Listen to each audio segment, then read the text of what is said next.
আসসালামু আলাইকুম। তো বন্ধুরা, মাত্র একটি ডিম দিয়ে প্রেসার কুকারে বানিয়ে ফেলুন নরম তুলতুলে স্পঞ্জি কেক। তো এই কেকটা আমি কিভাবে বানিয়েছি সেই রেসিপিটাই আপনাদের সঙ্গে শেয়ার করছি। আশা করছি ভীষণ ভালো লাগবে। তো চলুন শেষ পর্যন্ত রেসিপিটা দেখতে থাকুন।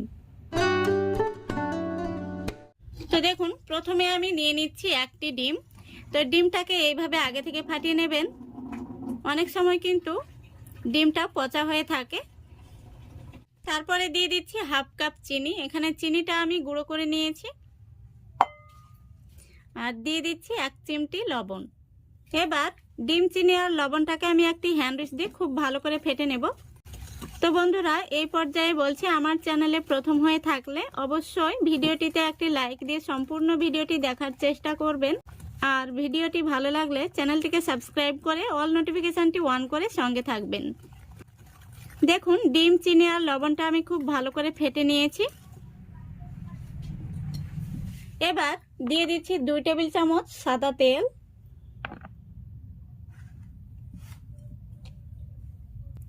তেলটা দেওয়ার পরে আমি আবারও খুব ভালো করে মিক্স করে নিচ্ছি। দেখুন, তেলটা খুব ভালো করে আমি মিক্স করে নিয়েছি। এবার এর মধ্যে আমি দিয়ে দিচ্ছি হাফ কাপ তরল দুধ। তো দুধটা আমি এখানে অর্ধেক দিচ্ছি, আর বাকি অর্ধেক পরে ব্যবহার করব। তো দুধটা আমি খুব ভালো করে মিক্স করে নিচ্ছি। দেখুন, খুব ভালো করে দুধটাকেও মিক্স করে নিয়েছি। এবার আমি এর মধ্যে দিয়ে দিচ্ছি 1/4 কাপ সুজি, আর দিয়ে দিচ্ছি 1 কাপ ময়দা। তারপরে দিয়ে দিচ্ছি চা চামচের 1 চামচ বেকিং পাউডার, আর দিয়ে দিচ্ছি হাফ চামচ বেকিং সোডা। এবার আমি একটি হ্যান্ড উইচ দিয়ে খুব ভালো করে মিক্স করে নেব। হ্যান্ড উইচটা যে কোনো একটা সোজাতেই ঘোরাতে হবে, 2 সোজাতে ঘোরাতে যাবেন না, নইলে ব্যাটারের মধ্যে দলা পেকে যাওয়ার সম্ভাবনা থেকে যাবে। দেখুন, এবার আমি যে বাকি অর্ধেক দুধটা রেখেছিলাম সেই দুধটা দিয়ে দিচ্ছি। তো এখানে আমি হাফ কাপ দুধ পুরোটা দিয়ে দিলাম। এবার আমি খুব ভালো করে মিক্স করে নেব। দেখুন, খুব ভালো করে আমি মিক্স করে নিয়েছি। ব্যাটারের লেয়ারটা এরকমই হবে, এর চাইতে পাতলা করলে কেকটা ভালো হবে না। এবার আমি এর মধ্যে দিয়ে দিচ্ছি 3 থেকে 4 ফোঁটা ভ্যানিলা এসেন্স। আপনাদের হাতের কাছে না থাকলে আপনারা এলাচ গুঁড়ো দিয়ে নেবেন। আবারও আমি খুব ভালো করে মিক্স করে নিচ্ছি। দেখুন, খুব ভালো করে আমি মিক্স করে নিয়েছি। কেক তৈরির জন্য ব্যাটারটি একদম রেডি। এবার এটাকে আমি একটা সাইডে সরিয়ে রাখছি। দেখুন, এবার আমি একটি স্টিলের বাটি নিয়েছি, এই বাটিটা রেডি করে নেব। তো বাটির মধ্যে দিয়ে দিচ্ছি সামান্য পরিমাণে সাদা তেল। একটি ব্রাশ দিয়ে তেলটাকে খুব ভালো করে বাটির মধ্যে লাগিয়ে নেব। এবার এই বাটির মাপ করে আমি একটি সাদা কাগজ কেটে নিয়েছি। দেখুন, এই বাটির মধ্যে এই কাগজটা দিয়ে দিচ্ছি। তারপরে কাগজের উপরেও খুব ভালো করে তেলটা লাগিয়ে নিচ্ছি। দেখুন, কেক তৈরির জন্য একদম বাটিটা রেডি হয়ে গেছে। এবার আমি এই বাটির মধ্যে কেকের ব্যাটারটি উপর থেকে ঢেলে দিচ্ছি। দেখুন, সম্পূর্ণ ব্যাটারটি আমি ঢেলে নিয়েছি। এবার ব্যাটারটি আমি এইভাবে একটু ট্যাপ করে নিচ্ছি, ভেতরে বাতাস থাকলে বাতাসটা বেরিয়ে যাবে। এবার আমি গ্যাসের উপর একটি প্রেসার কুকার বসিয়ে দিয়েছি, আর প্রেসার কুকারের মধ্যে স্ট্যান্ড হিসেবে আমি একটি বাটির খাপ ব্যবহার করছি। আপনারা চাইলে স্ট্যান্ড ব্যবহার করতে পারেন। এবার আমি এই বাটির খাপের উপর কেকের বাটিটা বসিয়ে দিচ্ছি। দেখুন, খুব ভালো করে আমি বসিয়ে দিয়েছি। এবার প্রেসার কুকারের ঢাকনাটা আমি লাগিয়ে দিচ্ছি। দেখুন, ঢাকনাটা আমি লাগিয়ে দিয়েছি।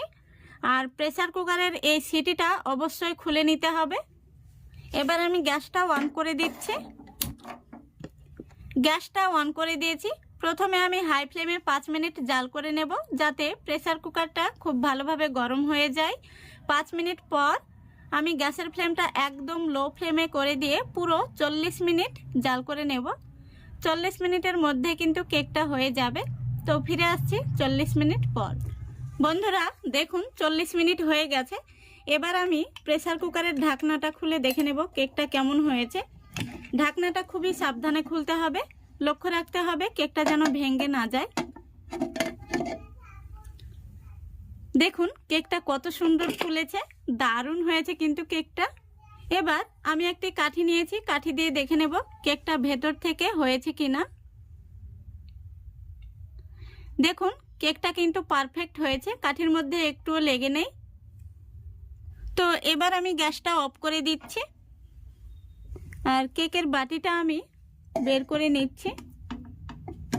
দেখুন কেকটা এতটাই ফুলেছে বাটিটা ধরা যাচ্ছে না। তো কেকটাকে আমি ঠান্ডা করে আপনাদের দেখাচ্ছি। দেখুন কেকটাকে আমি কিছুটা ঠান্ডা করে নিয়েছি। এবার আমি একটি ছুরি নিয়েছি, এই ছুরি দিয়ে কেকের সাইডটা ছাড়িয়ে নেব। এবার কেকটাকে আমি একটি থালার মধ্যে বের করে নেব।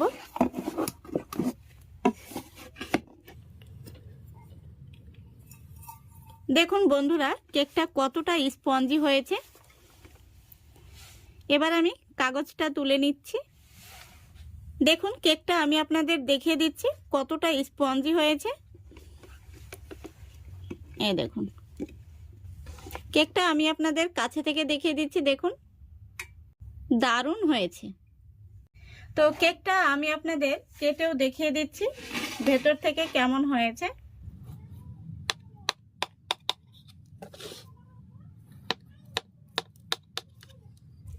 দেখুন কেকটা কতটা স্পঞ্জি হয়েছে আর একেবারে নরম তুলতুলে হয়েছে। আপনারা যে কেউ খুবই সহজে বানিয়ে নিতে পারবেন।